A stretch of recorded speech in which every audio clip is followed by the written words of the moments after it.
Welcome to B&B Reads. I'm Daryl Periman, aka Wizard Darkness, reading Harry Potter and the Sorcerer's Stone by J.K. Rowling. This is Chapter 5, Part 1, Diagon Alley. Harry woke early the next morning. Although he could tell it was daylight, he kept his eyes shut tight. It was a dream, he told himself firmly. I dreamed a giant called Hagrid came to tell me I was going to a school for wizards. When I open my eyes, I'll be at home in my cupboard. There was suddenly a loud tapping noise.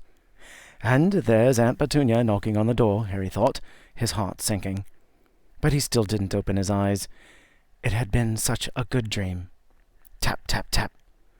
All right, Harry mumbled. I'm getting up. He sat up, and Hagrid's heavy coat fell off him. The hut was full of sunlight. The storm was over. Hagrid himself was asleep on the collapsed sofa, and there was an owl rapping its claw on the window, a newspaper held in its beak. Harry scrambled to his feet, so happy he felt as though a large balloon was swelling inside him. He went straight to the window and jerked it open. The owl swooped in and dropped the newspaper on top of Hagrid, who didn't wake up. The owl then fluttered onto the floor and began to attack Hagrid's coat. Don't do that. Harry tried to wave the owl out of the way, but it snapped its beak fiercely at him and carried on savaging the coat.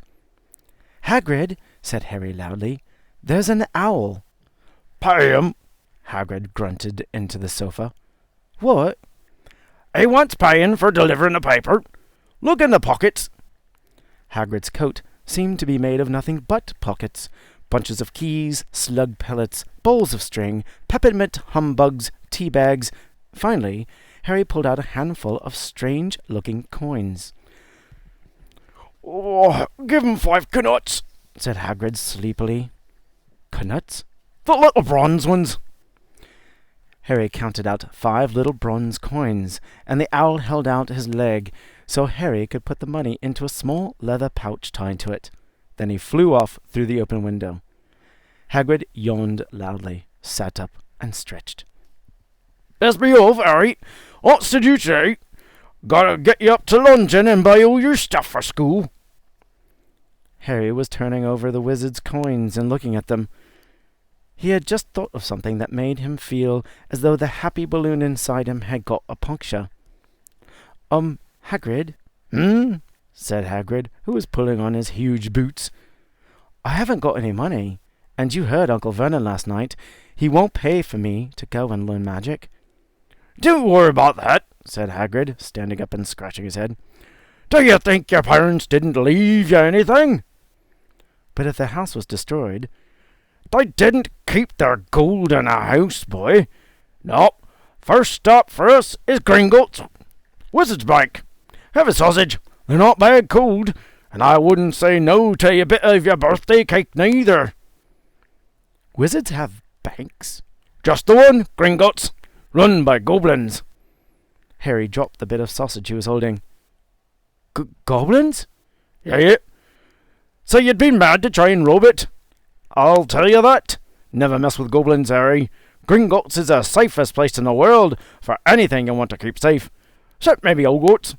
As a matter of fact, I got to visit Gringotts anyway, for Dumbledore. Hogwarts business. Hagrid drew himself up proudly. He usually gets me to do important stuff for him. Fetching you getting things from Gringotts. Knows you can trust me, see? Got everything. Come on then. Harry followed Hagrid out onto the rock. The sky was quite clear. The sky was quite clear now, and the sea gleamed in the sunlight. The boat Uncle Vernon had hired was still there, with a lot of water in the bottom after the storm. How did you get here? Harry asked, looking around for another boat. Flew, said Hagrid. Flew? Yeah. But we'll go back in this. Not supposed to use magic now I've got you. They settled down in the boat, Harry still staring at Hagrid, trying to imagine him flying. Seems a shame to row, though, said Hagrid, giving Harry another of his sideways glances. If I was to, speed things up a bit, would you mind not mentioning it at Hogwarts?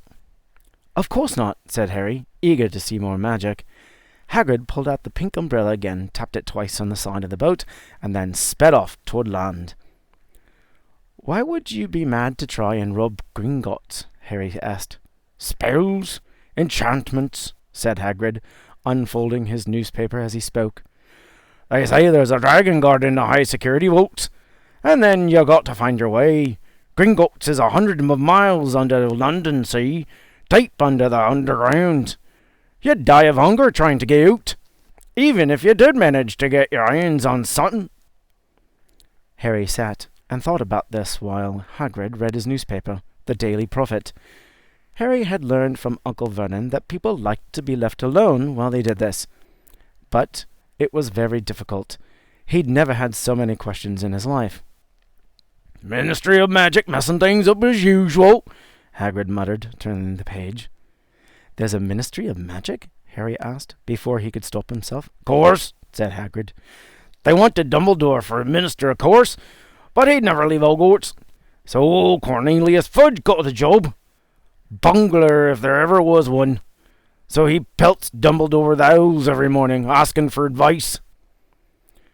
But what does a Minister of Magic do? Well, their main job is to keep it from the Muggles. That's their still witches and wizards up and down the country. Why? Why, blimey, Harry. Everyone be wanting magic solutions to their problems. No, we're best left alone. At this, the boat bumped gently into the harbour wall. Hagrid folded up his newspaper, and they clambered up the stone steps onto the street. Passers-by stared a lot at Hagrid as they walked through the little town to the station. Harry couldn't blame them. Not only was Hagrid twice as tall as anyone else, he kept pointing at perfectly ordinary things like parking meters and saying loudly, "See that, Harry? The things these muggles dream up, eh?" Hagrid, said Harry, panting a bit as he ran to keep up, "did you say there are dragons at Gringotts?" "Well, so they say," said Hagrid. "Crikey, I'd like a dragon." "You'd like one?" "Wanted one ever since I was a kid. Here we go." They had reached the station. There was a train to London in 5 minutes' time. Hagrid, who didn't understand muggle money, as he called it, gave the bills to Harry so he could buy other tickets. People stared more than ever on the train. Hagrid took up 2 seats and sat knitting what looked like a canary yellow circus tent. "Still got your letter, Harry?" he asked as he counted stitches. "Sorry, that is my dog." Harry took the parchment envelope out of the pocket. "Good," said Hagrid. There's a list there of everything you need."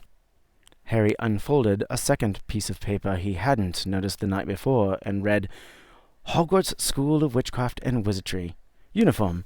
First-year students will require 3 sets of plain work robes, black. 1 plain pointed hat, black for day wear. 1 pair of protective gloves, dragon hide or similar.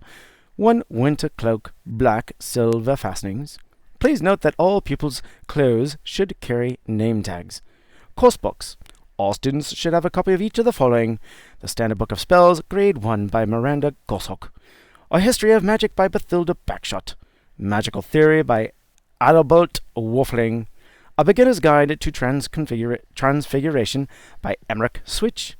1,000 Magical Herbs and Fungi by Felida Spore. Magical Drafts and Potions by Arsenius Jagger. Fantastic Beasts and Where to Find Them by Newt Scamander. The Dark Forces, A Guide to Self-Protection by Quentin Trimble. Other equipment: 1 wand, 1 cauldron, pewter, standard size 2, 1 set glass or crystal phials, 1 telescope, 1 set brass scales. Students may also bring an owl or a cat or a toad. Parents are reminded that first years are not allowed their own broomsticks. "Can we buy all this in London?" Harry wondered aloud. "If you know where to go," said Hagrid.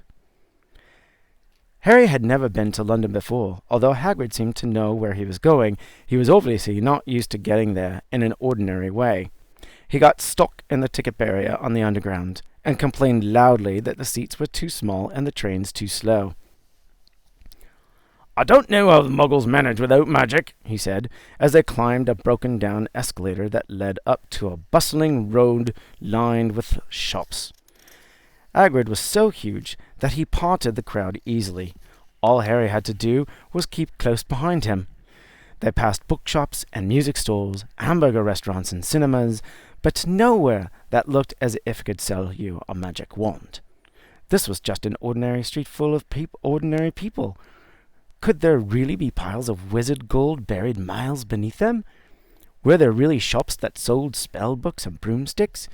Might this not all be some huge joke that the Dursleys had cooked up? If Harry hadn't known that the Dursleys had no sense of humour, he might have thought so. Yet somehow, even though everything Hagrid had told him so far was unbelievable, Harry couldn't help trusting him. "This is it," said Harry, coming to a halt. "The Leaky Cauldron. It's a famous place." It was tiny, grubby-looking pub. If Hagrid hadn't pointed it out, Harry wouldn't have noticed it was there. The people hurrying by didn't glance at it. Their eyes slid from the big bookshop on one side to the record shop on the other, as if they couldn't see the Leaky Cauldron at all. In fact, Harry had the most peculiar feeling that only he and Hagrid could see it. Before he could mention this, Hagrid had steered him inside. For a famous place, it was very dark and shabby. A few old women were sitting in a corner, drinking tiny glasses of sherry. One of them was smoking a long pipe. A little man in a top hat was talking to the old bartender, who was quite bald and looked like a toothless walnut. The low buzz of chatter stopped when they walked in. Everyone seemed to know Hagrid. They waved and smiled at him, and the bartender reached for a glass, saying, "The usual, Hagrid." "Can't Tom and know what's business," said Hagrid, clapping his great hand on Harry's shoulder and making Harry's knees buckle. "Good Lord," said the bartender, peering at Harry. Can this be?" The Leaky Cauldron had suddenly gone completely still and silent. "Bless my soul," whispered the old bartender. "Harry Potter, what an honor." He hurried out from behind the bar, rushed toward Harry, and seized his hand, tears in his eyes.